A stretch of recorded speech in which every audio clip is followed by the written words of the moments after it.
9월 16일입니다. 영적 전쟁을 대비하라라는 제목으로 에베소서 6장 14절에서 24절까지 말씀입니다. 바울은 마지막으로 성도들에게 영적 전쟁을 대비하라고 권면하고 있습니다. 끝으로 말한다. 여러분은 주님 안에서 그분의 힘찬 능력으로 굳세게 되십시오. 바울이 이제 성도들에게 굳세게 되십시오라고 권면하는데요. 그 방법을 두 가지를 제시했어요. 주님 안에서 굳세게 되어라. 그러니까 예수 그리스도와의 연합을 통해서 굳세게 되어라. 그런 것은 결국은 예수님께서 주시는 은혜로 예수님의 뜻에 순종할 때 굳세게 될 수 있기 때문입니다. 두 번째로는 주님의 힘찬 능력으로 굳세게 되어라. 그러니까 하나님께서 우리 성도들에게 강한 힘으로 활동해 주시죠. 그래서 하나님은 엄청난 능력을 예수님 안에 발휘하셔서 예수님을 죽은 사람들 가운데서 살리셨어요. 그리고 하늘에 자기의 오른쪽에 앉히셔서 만물을 예수의 발 아래 굴복시키시고 예수님을 만물 위의 교회의 머리로 삼으셨습니다. 그런 능력이 있으신 분이에요. 하나님은 이러한 엄청난 능력으로 허물과 죄로 죽었던 저와 여러분들을 살리셨습니다. 그리고 성령님을 통해서 우리들을 강건하게 하시기 때문에 주님의 힘찬 능력으로 굳세게 서라 그렇게 이제 권면을 했어요. 자, 바울의 권면은 이렇게 계속됩니다. 악마의 관계에 맞설 수 있도록 하나님이 주시는 온몸을 덮는 갑옷을 입으십시오. 전신갑주라고 그랬었죠. 온몸을 덮는 갑옷을 입고 악마의 관계에 맞서라 그런 뜻이죠. 그러니까 하나님께서 우리에게 주신 그 무기는 온몸을 덮는 갑옷이다. 그래서 그것밖에는 악마를 대적해서 싸워서 이길 수 있는 무기가 없다 그런 뜻입니다. 마귀는 간계로 역사하죠. 이 간계로 역사한다는 것은 거짓과 참을 섞어서 주장해서 거짓도 옳다고 통과시키려는 그런 시도를 말하고요. 또 성경을 그 뜻을 왜곡시켜서 또 인용해요. 그래서 자기의 주장을 관철하려는 행동을 하는 간계죠. 또 천사처럼 위장도 하기도 하고요. 우리 성도들은 이런 악마의 간계로 불시에 습격당하지 않도록 대비해야 된다 그런 뜻입니다. 오늘날로 말하면 이런 세력은 거짓 교리를 퍼뜨리고 교회 안에 침투해서 교회를 파괴하는 신천지와 같은 그런 존재들입니다. 그러므로 우리 성도들은 마귀의 수많은 유혹과 공격에 대비해서 담대히 맞서서 싸워야 된다. 그렇게 말씀하고 있어요. 우리의 싸움은 인간을 적대자로 상대하는 것이 아니라 통치자들과 권세자들과 이 어두운 세계의 지배자들과 하늘에 있는 악한 영들을 상대로 하는 것이다. 그러니까 우리 성도들이 싸워야 될 그 적들은 연약하고 유한한 인간이 아니라 악한 영적 세력들이다 그런 뜻입니다. 그리스도께서는 이런 악한 영적 세력들을 이 세상에서뿐만 아니라 오는 세상에서도 정복하셨어요. 무릎을 꿇게 하셨습니다. 그러나 아직 궁극적 승리는 성취되지 않았습니다. 그러므로 우리 크리스찬들은 궁극적인 승리가 이루어질 때까지 악한 영적 세력들과 영적 싸움을 계속해서 해야 되는 것입니다. 그러므로 하나님이 주시는 무기로 완전히 무장하십시오. 이렇게 권면하고 있습니다. 그러니까 적대자들을 악한 날에 대항할 수 있으려면은 주님께서 주시는 무기로 무장해야 된다 그런 얘기입니다. 그래서 영적 전투를 위한 모든 준비를 하고 있어야만 대적들의 힘과 계략과 공격이 아무리 강하다고 할지라도 능히 대항해서 이길 수 있다는 것이죠.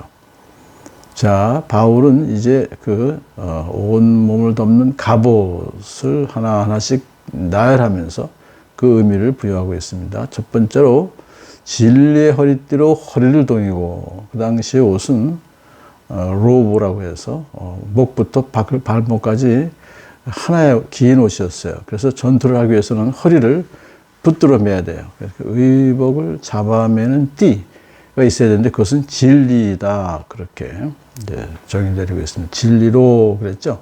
이것은 진실함과 성실함으로 하리를 등이고, 두 번째는 정의의 가슴막이로 가슴을 가리고 버티어 서라 그랬어요. 의의 흉배라고 그렇게 번역을 했어요. 이것은 정의의 가슴막이라는 것이 뭐냐면 올바르고 선한 도덕적 완전한 행위를 말해요. 그렇기 때문에 이 정의는 인간의 선행으로 인해서 얻어지는 것이 아니라 예수님의 피로 이루어지는 그런 예수 그리스도를 믿는 성도들에게 이것이 주어지는 것입니다. 그러므로 이 가슴을 정의의 가슴막이로 가린다는 것은 자신의 힘만으로는 자기 자신을 보호할 수가 없기 때문에 오직 예수의 피를 힘입어서 얻게 된 의로서 자신을 보호해야 된다, 그런 뜻입니다. 세 번째로 평화의 복음을 전할 신발이 필요한 거예요. 여기서 신발은 군대용 군화죠. 아주 강력한 신발을 말합니다. 이것이 평화의 복음을 전하는 데 필요하다. 이 평화의 복음이라고 한 것은 예수의 피로 하나님과의 평화를 이뤘기 때문에 그래요. 그래서 이 신발의 강력한 신발은 선한 싸움을 싸우려는 용기와 열정을 주기 때문에 필요한 것입니다. 자, 이제 그 다음에 네 번째로는 믿음의 방패를 손에 드십시오 그랬어요. 조그만 방패입니다. 이 믿음의 방패가 가장 강력한 것이죠. 그것으로서 악한 자가 쏘는 불화살을 막아 꺼버릴 수 있습니다. 그랬어요. 그러니까 이 믿음은 행동에서 나타나는 믿음이죠. 그래서 이 믿음은 예수님의 능력을 의지하는 온전한 신뢰를 의미하는 것입니다. 그래서 불화살은 악한 적들이 쏘는 것인데 유혹과 분노와 공포와 박해와 시련과 또는 때로는 질병과 궁핍, 가난도, 탐욕, 시기 같은 그런 것들을 쏘는 것입니다. 그런데 이런 것들은 언제 어디로부터 날아올지 예측하기 어려울 뿐만 아니라 치명적일 수도 있어요. 그러므로 우리 그리스도의 군사들은 믿음의 방패를 가지면 넉넉히 그것을 소멸시킬 수가 있다는 것입니다. 다섯 번째로 이제 구원의 투구를 쓰고 오라고 그랬는데, 이 머리를 보호하는 기구인 투구, 구원의 투구는 구원의 소망을 가리키는 것입니다. 그래서 구원이라고 하는 것은 단지 지나간 죄에 대한 용서만을 의미하는 것이 아니라 앞으로 오는 죄의 공격, 악한 자들의 공격에 대해서도 싸워 이길 수 있는 능력을 구원의 투구라고 볼 수가 있습니다. 그래서 우리 크리스찬들은 예수님의 재림하시는 날에 있을 구원의 완성을 소망하면서 오늘날 대적들과 싸워서 이길 수 있다는 것이죠. 여섯 번째로는 성령의 검, 하나님의 말씀을 받아라 그랬어요. 그러니까 말씀을 받아서 싸워서 이겨라, 이런 뜻입니다. 이것은 말씀은 성령님에 의해서 주시기 때문에 성령의 검이라고 그랬어요. 예수님께서 사탄에게 시험 당하실 때도 역시 성령님께서 주시는 성경 말씀으로 물리치셨죠. 이것은 우리들 성도들이 말씀에 대한 지식과 이해로서 자신을 방어하는 좋은 본보기가 될 수 있습니다. 그래서 우리 크리스천들은 적의 공격에 대해서 예수님께서 가지셨던 그 확신을 가지고 말씀에 의지해서 자신을 방어하는 것입니다. 자, 이렇게 6가지의 그 무기들이 있었는데 이런 것들로만 무장했다고 해서 승리를 보장할 수는 없습니다. 이 무기들을 제때 제대로 사용해야 되기 때문에 우리는 기도해야 된다 그것이죠. 온갖 기도와 간구로 언제나 성령 안에서 기도하라고 권면하고 있습니다.